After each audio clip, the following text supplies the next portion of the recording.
Hello, everyone, and welcome to yet another Restrung podcast. My name is Sander Vika, and as some of you now already know, very average club player turned tennis podcaster here to take a look at what promises to be one of the most interesting finals in Australian Open history, certainly from a perspective of what's on the line. As we like to do on this podcast, we don't just look at the numbers and the matchups on face value. We like to dig a little deeper into what makes matchups, what makes players, and what makes tournaments just so special. And this final could potentially be one of those kind of 2008 Wimbledon style finals, or one of those 2021 Roland Garros semifinals, not because necessarily of two titans at similar points in their careers battling for greatness, battling for supremacy, but certainly from a narrative perspective, it has the potential to change the course of history. Djokovic obviously bidding to become the first singles tennis player to win 25 Grand Slams, and that would obviously surpass Margaret Court's record, which he has tied. But not just that, it would perhaps be the single greatest triumph of a singles player, arguably in history, with him then potentially going through both Sinner and Alcaraz, and that at age 38, and that by winning his 11th Grand Slam down under. For Alcaraz, potentially slightly less is on the line. However, one could argue that equally so, it could be one of the greatest Grand Slam triumphs in the history of our sport by coming through, not just coming through the week that he did, the week and a half that he did leading up to the semifinals, by playing some of the most fantastic tennis that we've seen probably in Australia, but that simply unbelievable semifinal, 5.5 hours, 2 sets to love up, injuries, breakdown in the fifth, and then ultimately somehow pulling it out. And the interesting thing, I guess, in all this is that Alcaraz and Djokovic ultimately won in the same style their semifinals. It highlights their ability to just have incredible mental resilience and self-belief, but also kind of tennis intelligence that ultimately saw them come through some precarious situations that perhaps other players may not have gotten through. And this obviously just dishes up one of the most looked forward to Aussie Open finals in a long time. If we take a look a little bit more around the semifinals and what that means for the finals themselves, from Djokovic's perspective, he very much came through in a match that reminded me a lot of the 2019 Wimbledon final, where for much of the match, he was very much outplayed by Federer in that occasion. Again, at various different points of the match. And I would say overall, Sinner outplayed Djokovic. But whether it was throwing caution to the wind and just having a day and making them, or something a bit more calculated, we've seen this time and time again, where in big moments, when he's down, Djokovic just lets rip and he makes most of the big shots he needs to. Again, very much the same. Sinner with his 8 breakpoint chances in the fifth set just couldn't convert when he needed to. He obviously then ultimately went on to lose the match because of those. And for Carlos Alcaraz on the other side, 2 brilliant sets of tennis in the first 2 that saw him had 2 sets to love up. Obviously, the injury then completely hampering his movement to the point where he was taking these horrible long strides and then just letting rip. And then somehow getting to a place where, again, the movement comes back a bit, plays some intelligent tennis, is down early in the fifth set, but somehow is able to muster up the mental strength to win the biggest points at the very end of the match and ultimately defeat what in my mind was perhaps Alexander Zverev's best Grand Slam to this point. Obviously, some honorable mentions in there, but from a level perspective and what Zverev needs to do going forward, I thought it was his best Grand Slam to this point. But again, and he should have won that match. Given that Alcaraz was hampered, was injured, was compromised, he should have won that match. A completely healthy, supreme Alcaraz, as we saw in the first 2 sets, wasn't gonna do it.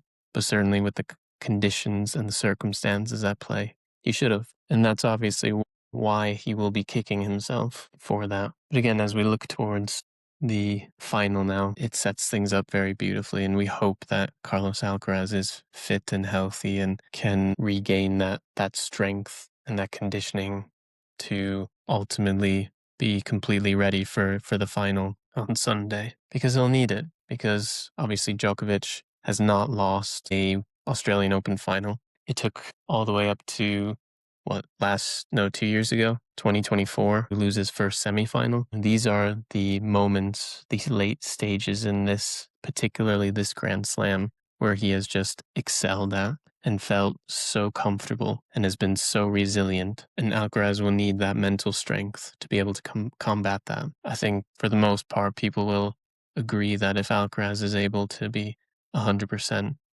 play the way he's played up until the second set of that semifinal match, he should walk away the Grand Slam winner, probably in no more than 4 sets, if that. But again, Grand Slams are about various different things, and your level of play is only one of those. As we've seen, it's about tennis intelligence, about physicality, about knowing when to pace yourself, about playing through injuries and niggles and pains that develop throughout the fortnight. But it certainly sets it up beautifully. And whilst we're here, let's talk about our keys to the game, if you will, keys to the final. And certainly for Djokovic, it's more of the same. Sinner and Alcaraz are 2 different players, have slightly different styles, and if anything, Sinner has tried to mimic Alcaraz's style more and more with the variety and the pace and the spin and everything. But it is a different kettle of fish playing Alcaraz.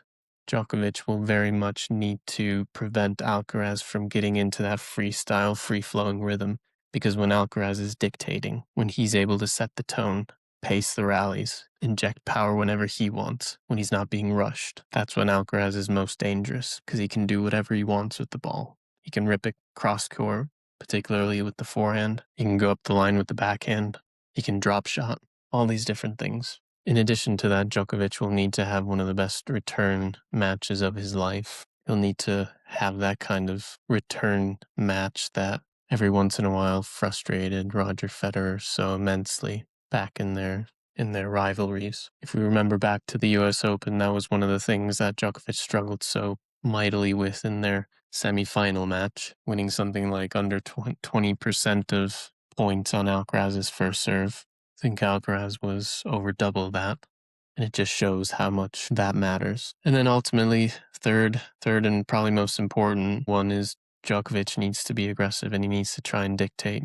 One of the things that he did best in particularly the second set, but also kind of fourth set and in the big moments, is he just let rip. He didn't give Sinner the chance to establish himself and get the upper hand, which is almost impossible to come back from. It's a similar story with Alcaraz. He needs to let rip. He needs to put the pressure on Alcaraz and hope, like with Sinner, that's when you start getting short responses and points where you can just rip, and that obviously as well keeps the points shorter, because as much as those that walk over against Mensik and essentially, albeit a couple of sets in, the walkover against Musetti, that's going to be massive because he won't be able to go 5 hours against Alcaraz. You know, if anything, one of the things that Sinner didn't do is he didn't make it physical enough. He didn't push Djokovic to his absolute limit. I imagine Alcaraz wouldn't make that same mistake. I don't think he'd make that same mistake. On the other side of that, for Carlitos, he needs to dictate. He needs to dictate, because when he's dictating, no one can beat him. He dictated in the US Open match, right? That US Open final against Sinner, the US Open semifinal against Djokovic. He dictated those matches. They were played on his terms. And if he can do that, if he can dictate, if he can get through with his first serve, he can dictate with the 1-2 punch, he can win the return battle and dictate on Djokovic's serve. That's going to be massive. The second thing is he needs to play intelligent tennis. He needs to play intelligent tennis. What I mean by that is he needs to employ the drop shot when he can, right? Because one of 2 things will happen. Either Djokovic, it'll be a free point because Djokovic won't want to kind of use up that energy on a consistent basis to chase those down. Or Djokovic will chase them down because he says, it's the final of the Australian Open. I've not gotten to this point in a few years, and this might be my best chance to win a 25th. I'm going to leave it out there on the line. But ultimately what that does, particularly over 5 hours, is that takes its toll.